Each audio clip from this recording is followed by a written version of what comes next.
શું તમે જાણો છો કે કેસરની ખેતી કેવી રીતે થાય છે અને આ લોકો કેવી રીતે કેસરની ખેતી કરી અને લાખો રૂપિયા કમાય છે? મિત્રો, કેસરની ખેતી કરવી એટલી બધી સરળ નથી, કારણ કે તેની ખેતી વિશ્વમાં માત્ર 3 જગ્યાએ થાય છે અને તે છે કાશ્મીર, ઈરાન અને સ્પેન. મિત્રો, કેસરની ખેતી કરવા માટે આપણને ચીકણી રેતાળ જમીન અથવા તો દોમટ જમીનની જરૂર પડે છે. આ સિવાય જે ખેતરમાં કેસર ઉગાડવામાં આવે છે ત્યાં પાણીના નિકાલની વ્યવસ્થા સારી હોવી જોઈએ.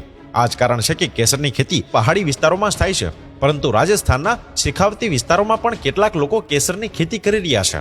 અને હા મિત્રો, હવે માટી તૈયાર થઈ ગયા પછી કેસરના બીજને ખેતરમાં વાવવામાં આવે છે, જે બીજની કિંમત પ્રતિ કિલો 40,000 થી 50,000 રૂપિયા સુધીની હોય છે. જો ખૂબ ઠંડી કે ગરમી હોય તો તમારો કેસરનો પાક બગડી પણ શકે છે. અને હા, આવું થાય પણ છે.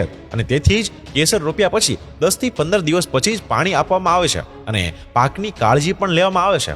અને ઓક્ટોબરથી નવેમ્બર મહિનામાં કેસરના ફૂલો આવી જાય છે, જેને સવારે સૂર્યોદય પહેલા જ તોડી લેવામાં આવે છે. અને તમને જણાવી દઈએ કે કેસરના ફૂલોમાં 2 થી 3 સળીઓ જ હોય છે અને 10 ગ્રામ કેસર એકત્ર કરવા માટે 3,000 થી 5,000 ફૂલોની સળીઓ ભેગી કરવી પડે છે, ત્યારે 10 ગ્રામ કેસર મળે છે. અને 1 કિલો કેસર મેળવવા માટે 3 લાખ ફૂલો તોડવા પડે છે, અને તે પણ હાથથી. ત્યાર પછી તેને ફેક્ટરીમાં લઈ જઈને તેમાંથી બારીકાઈથી કેસર કાઢવામાં આવે છે અને પછી તેને સૂકવવામાં પણ આવે છે. અને આટલી મહેનત પછી આપણને કેસર મળે છે.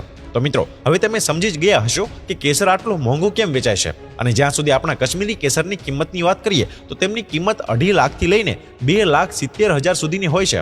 અને મિત્રો, કેસર એટલું મોંઘું છે તો તેના ફાયદા પણ ઘણા બધા છે.